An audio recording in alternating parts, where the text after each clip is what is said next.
Paz, irmãos, é bom ver todos vocês aqui. É bom estar aqui com vocês. É bom estar aqui para a gente estudar e aprender a palavra de Deus juntos. Eu rogo que o Espírito Santo, que ele venha nos ensinar. Não adianta nada vir aqui na frente, um texto bem estudado, cheio de regras teológicas, se o Espírito Santo não nos dirigir. Enquanto nós lemos e meditamos na palavra dele, isso tudo não adianta nada. O que eu queria dividir com os irmãos hoje é uma palavra que está no livro de Atos, Atos dos Apóstolos, ou Atos do Espírito Santo, como muitos dizem, deveria ser o nome do livro. E a história começa no capítulo 3 e vai terminar lá no capítulo 5. E é a história da cura de um aleijado, de um coxo. Esse sujeito, ele é aleijado de nascença, 40 anos, mais ou menos ele tem, e ele não caminha. E todos os dias, eles levam esse sujeito até a porta, até a entrada do templo, para que ele possa pedir esmolas. Fazem isso às 3 horas da tarde, porque o judeu, ele tem os horários de oração dele, 3 horários, pelo menos 9 horas da manhã, meio-dia, 3 da tarde, ele vai orar. Então muita gente ia para o templo naquela hora, 3 da tarde, e botavam esse homem lá para que ele conseguisse, por esmolas, por caridade, ele conseguisse o sustento dele. E um dia desses, Pedro e João estão passando por ali, quando eles estão trazendo esse homem para lá. E ele pede ajuda para Pedro. E Pedro, capítulo 3, verso 4, nos diz que Pedro, fixando nele o olhar, em companhia de João, disse: olha para nós. E o homem olhou para eles com atenção, na expectativa de receber deles alguma ajuda. Então afirmou-lhe Pedro: não possuo nem ouro, nem prata, mas o que eu tenho eu te dou. Em nome de Jesus Cristo, o Nazareno, ergue-te e anda. Segurando-o pela mão direita, ajudou-o a levantar, e naquele mesmo instante os pés e tornozelos do homem ficaram firmes, e de um salto pôs-se em pé e começou a andar. Logo em seguida entrou com eles no pátio do templo, andando, saltando e louvando a Deus. Só nesse pedacinho aqui tem algumas coisas que chamam a atenção.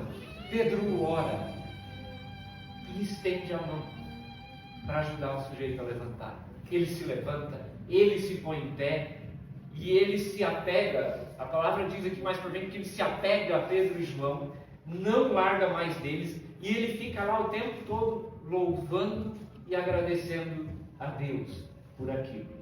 E todo mundo conhecia esses sujeitos na cidade. E ele entra no pátio do templo com eles agora, e Pedro e João vão para um lugar chamado Pórtico de Salomão, uma estrutura de uns 9 metros de altura mais ou menos.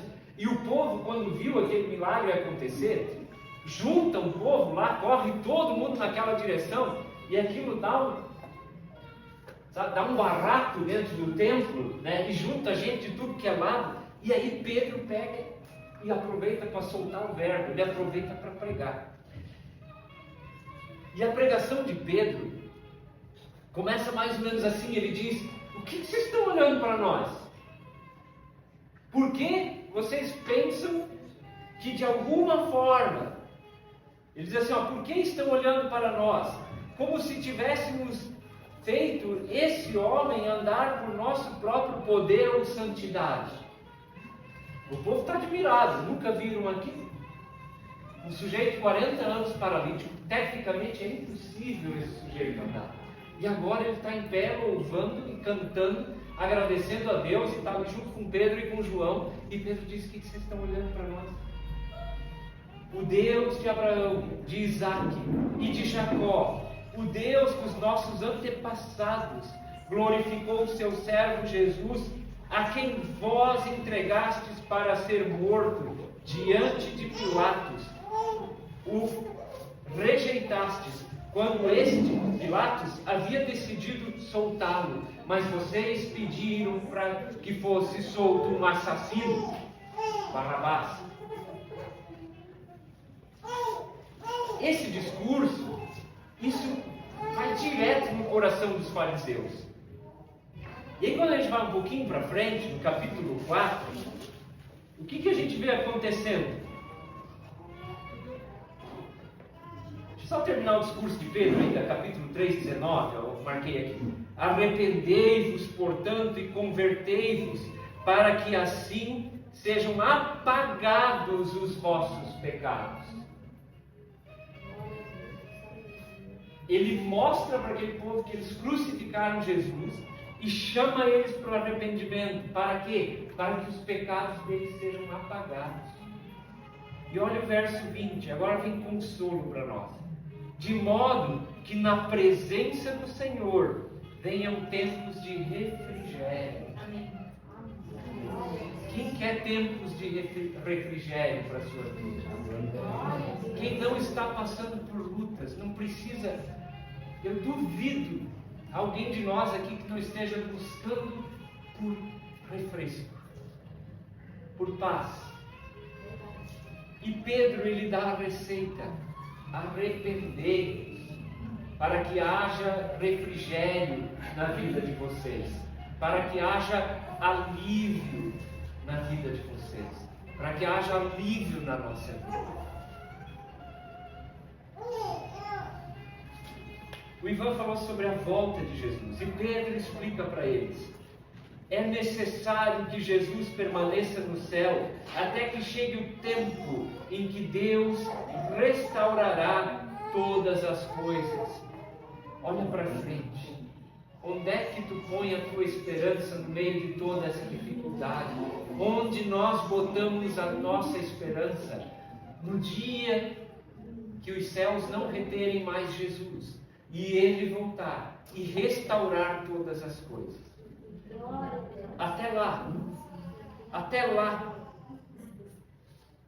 Ele vai passar a nos ensinar uma forma de viver.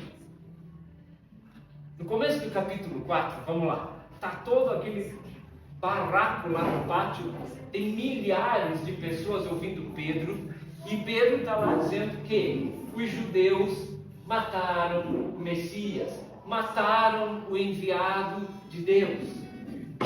Isso fere os fariseus, e é nessa hora que eles chegam os sacerdotes, diz nessa tradução aqui, diz, e o capitão dos guardas do templo, que na verdade é o cara que está diretamente abaixo do sumo sacerdote. Ele é a segunda pessoa mais poderosa na sociedade judaica. Naquela época, o Sinédrio, ele já era dominado pelos saduceus, uma gente que não crê em ressurreição. Então, para eles, falar que Cristo vive, que Ele ressuscitou, que era o foco da pregação de Pedro também, é uma afronta.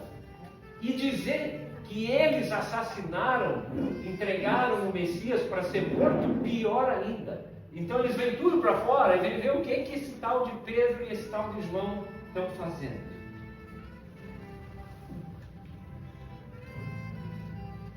Resulta no seguinte, verso 3 do capítulo 4.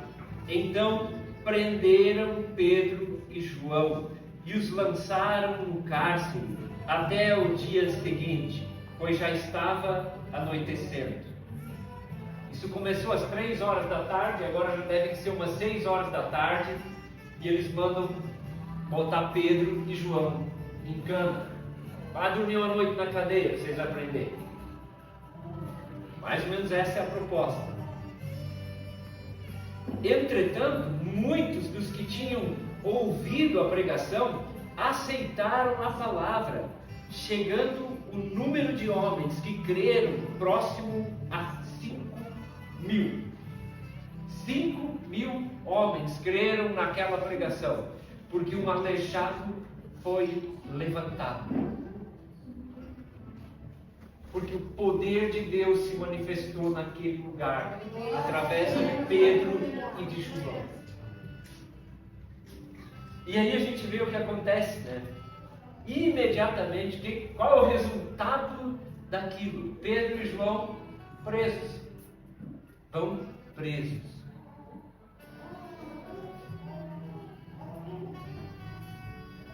No dia seguinte, reuniram-se em Jerusalém as autoridades e os líderes religiosos e os mestres da lei. E eles se reúnem lá para interrogar Pedro e João. E eles querem saber com que autoridade ou em nome de quem eles fizeram aquilo. De que jeito? Como? Se eles não são da igreja, da época, que era o Sinédrio, gente sem instrução, pescadores. A Bíblia diz que eles, comparados aos fariseus, são como analfabetos.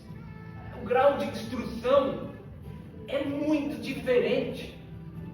Eles estão lidando com gente que estuda a palavra de Deus desde pequeno. É por isso que eu falei no começo que se o Espírito Santo não está ali, não adianta nada. O coração daquela gente está endurecido. O milagre está ali, está em pé, está louvando, está pulando. E eles não aceitam, eles não recebem. E aí a gente pode dizer, né? E aí já vem, então, Pedro e João estão fazendo bem e a retaliação do diabo já vem. Eu creio que Deus não age desse jeito. O diabo não tem poder sobre a tua vida. Mas o Senhor nos põe em prova. E aí, Pedro e João, o que vocês vão fazer com isso agora? Cadeia é o que tem para vocês. E aí Pedro e João respondem a mesma coisa que eles ensinaram para o povo. Foi em nome de Jesus, aquele que vocês mataram, que nós curamos esse homem, ou que esse homem foi curado. Pelo poder do nome de Jesus ele foi curado. Pela fé no nome de Jesus ele foi curado. É a mesma resposta que eles dão. E aí o que o Sinédrio faz? O que as autoridades fazem? Depois de eles dormirem uma noite na cadeia, eles interrogam e chamam os dois lá e falam: olha, o negócio é o seguinte, vocês parem de falar desse Jesus por aí, porque senão a gente vai tomar medidas mais severas. E aí Pedro responde, ele diz: julguem vocês mesmos, o cara está curado, o aleijado levantou. Vocês acham que é mais certo nós obedecermos a vocês ou a Deus? E aí eles pegam Pedro e João de novo e dizem: olha, a Bíblia diz que eles são advertidos mais severamente, com mais severidade. Se vocês voltarem a pregar sobre esse Jesus, a coisa vai ficar feia para o lado de vocês. Só não matam eles porque eles viram que 5.000 pessoas se converteram no dia antes e que o povo acreditava em João e Pedro e ficaram com medo de fazer alguma coisa contra eles. A parte que a gente quer chegar é essa que vem agora, irmãos. Tudo isso aqui é um tesouro, mas tem uma parte que quase ninguém lê e que é um tesouro maravilhoso e vem daqui para frente. Eles estão sob ameaça. Pedro e João estão sob ameaça das autoridades. Não é sobre ameaça de bandido, nem de ninguém. A igreja da época está ameaçando eles, dizendo: se vocês continuarem nisso, a gente acaba com vocês. O que eles fazem? Quando a gente está sob ameaça ou em dificuldade, o que a gente faz? Para onde é que a gente foge? Já pararam para pensar nisso? Vamos ver para onde é que Pedro e João fogem. Verso 23 do capítulo 4 nos diz o seguinte: assim que foram soltos, Pedro e João buscaram a companhia dos seus amigos e contaram tudo o que os chefes dos sacerdotes e os líderes religiosos lhes haviam dito. Ou seja, eles fogem para a igreja, para o meio dos cristãos. O que a gente faz quando a gente está em dificuldade? Muitas vezes a gente se tranca, se esconde, se acovarda. Para onde a gente precisa fugir quando a dificuldade, a ameaça ou a prova vem? Para a igreja. Percebe? Como a gente é errado, né? Às vezes a gente pensa, estou cheio de problema, não posso ir na igreja. A igreja é o lugar para onde eu vou quando eu estou cheio de problema, quando eu estou cheio de pecado, quando eu estou todo errado, todo sujo, todo arrebentado. É para a igreja que eu vou. Quando eu estou sendo ameaçado, é para a igreja que eu preciso. Vocês sabem por quê? Olha a reação da igreja. Isso aqui é o tesouro. Ao ouvirem esse relato, os irmãos, unânimes, elevaram a voz a Deus e exclamaram. Olha o que a igreja faz. Unânimes quer dizer a igreja inteira se levanta. E o que eles oram? Olha a oração deles. Todo-Poderoso Senhor. Estão falando com Cristo, com Jesus. Tu que fizeste o céu e a terra, o mar e tudo o que neles existe, que pelo Espírito Santo, por boca de nosso pai Davi, teu servo, declaraste: por que os gentios se enfurecem e os povos conspiram em vão? Os reis da terra se levantaram e os governantes se ajuntaram em oposição ao Senhor e contra o teu ungido, Jesus Cristo. O mundo, a sociedade daquela época, se levanta contra Jesus e contra o Evangelho. E isso acontece nos dias de hoje, muitas e muitas vezes, e tende a acontecer cada vez mais. Eles provocam o Senhor com essa oração. Eles dizem: Senhor, se levantaram contra ti, tu não vai fazer nada.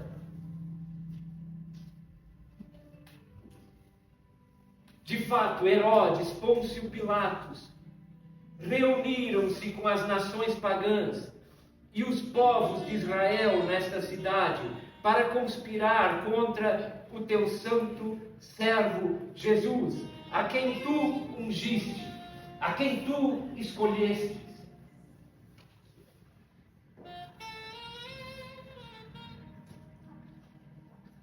Realizaram tudo o que em teu poder e sabedoria já havias pré-determinado que aconteceria. No fim, eles só cumprem o plano de Deus. O Senhor já sabia de tudo isso.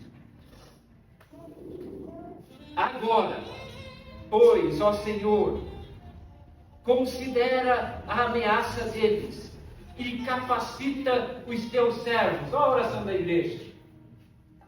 Por aqueles que estão em dificuldade, por aqueles que estão sob ameaça. Senhor, considera a ameaça deles e capacita os teus servos. Quem? Pedro e João, para proclamarem a tua palavra com toda a intrepidez.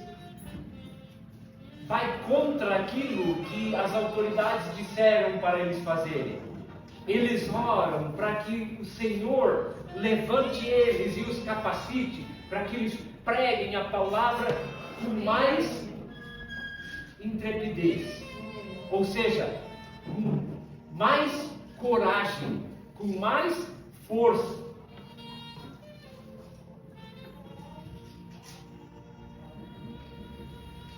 Estende a tua mão para curar e realizar sinais e maravilhas por meio do nome do teu servo Jesus.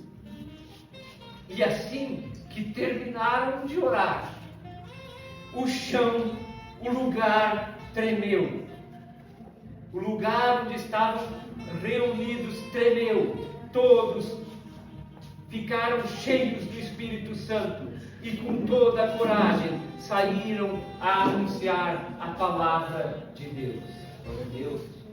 Outro lugar onde a terra tremeu é em Êxodo 19, verso 18, quando o Senhor desce sobre o monte Sinai em fogo para falar com Moisés. Quando eles fazem essa oração, o chão treme. E o Senhor diz: eu estou aqui. Assim como eu estive com Moisés no monte Sinai, eu estou aqui com vocês. E eles se enchem de coragem e saem para pregar o Evangelho. Quando tu estiver com medo, quando tu se sentir fraco, quando tu olhar para a vida e para as ameaças e para as dificuldades e tu achar que não tem saída, procura a igreja. E a igreja precisa se levantar para orar por ti, irmão. Para que o chão da tua casa trema. Para que a tua casa trema e a presença de Deus seja na tua vida e te encha de coragem. E que tu saia para fazer aquilo que Deus te chamou para fazer. Aleluia. Essa é a nossa atitude diante das dificuldades. Pelo amor de Deus, por que a nossa vida não funciona? Porque a gente se esconde. É verdade. E quando a gente vai para a igreja não ora. O que acontece quando a igreja ora por alguém? O chão treme. Aleluia! Essa é a igreja que se vivia no princípio. Essa é a igreja que nós precisamos construir. Eu quero ainda terminar mostrando como que essa gente vivia. Que tipo de igreja é essa? E aí a gente olha para as nossas igrejas, olha para a nossa igreja e vamos ver se a gente é parecido com isso. E da multidão dos que creram, um só era o sentimento e a maneira de pensar. Ninguém considerava nada exclusivamente seu, os bens que possuíam, mas todos compartilhavam tudo entre si. Qual o nível de amor que tem ali? Ninguém é dono de nada, todos compartilham tudo entre si. Ele explica melhor isso aqui. E com grande poder, os apóstolos continuavam a pregar, testemunhando a ressurreição do Senhor. A maravilhosa graça estava sobre eles. Não havia uma só pessoa necessitada entre eles. Pois os que possuíam terras ou casas as vendiam, traziam o dinheiro da venda e o depositavam aos pés dos apóstolos, que por sua vez o repartiam conforme a necessidade de cada um. Ele não está falando aqui de pessoas que vendem a casa que moram e vão para a rua. Não é isso. É de gente que tinha recurso, que tinha sobrando, tinha mais que uma casa, tinha terra, tinha coisa. O amor neles era tão grande que eles vendiam as coisas, traziam para a igreja distribuía isso para quem precisava, e não havia entre eles um só necessitado. O que tem de errado com a gente? O que tem de errado com a igreja do Senhor, irmãos? É verdade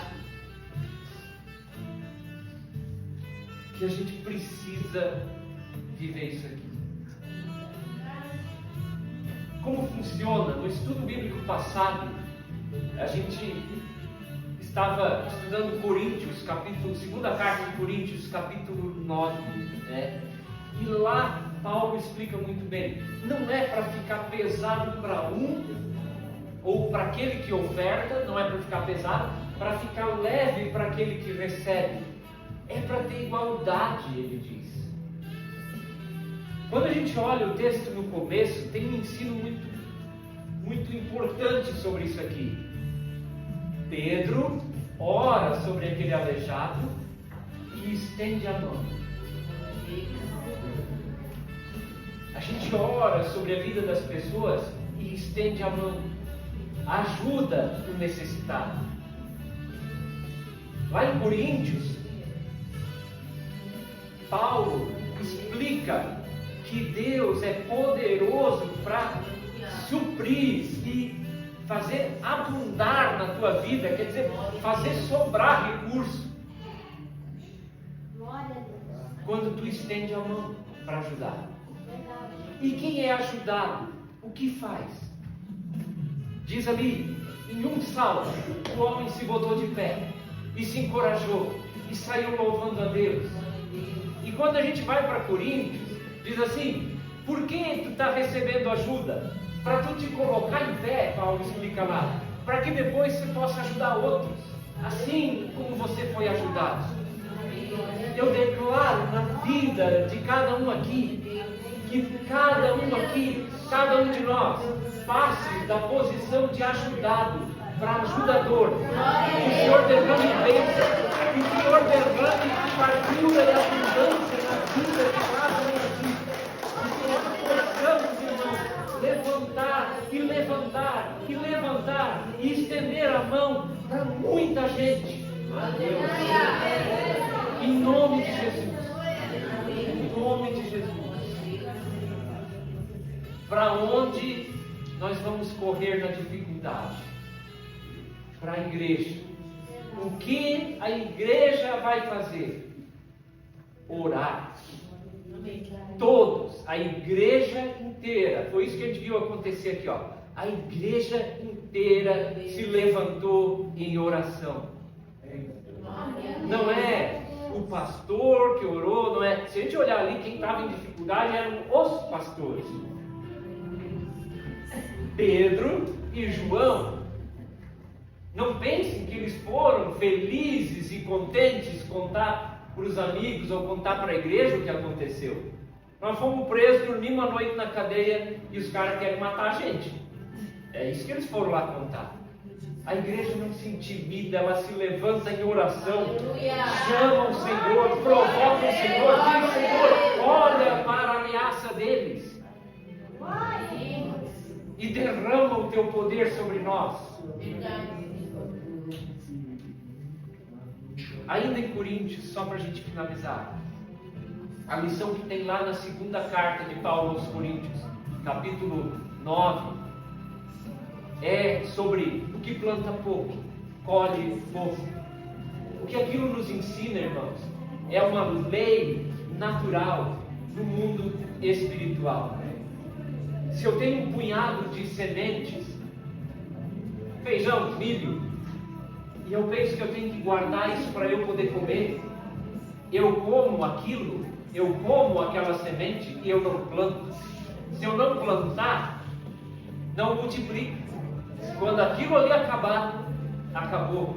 Mas se eu planto, isso vai produzir mais e mais e mais. Em nome de Jesus, não tenha medo de plantar na vida das pessoas. Não tenha medo de investir na vida das pessoas. E quando tiver dificuldades, foge para a igreja. A igreja vai orar.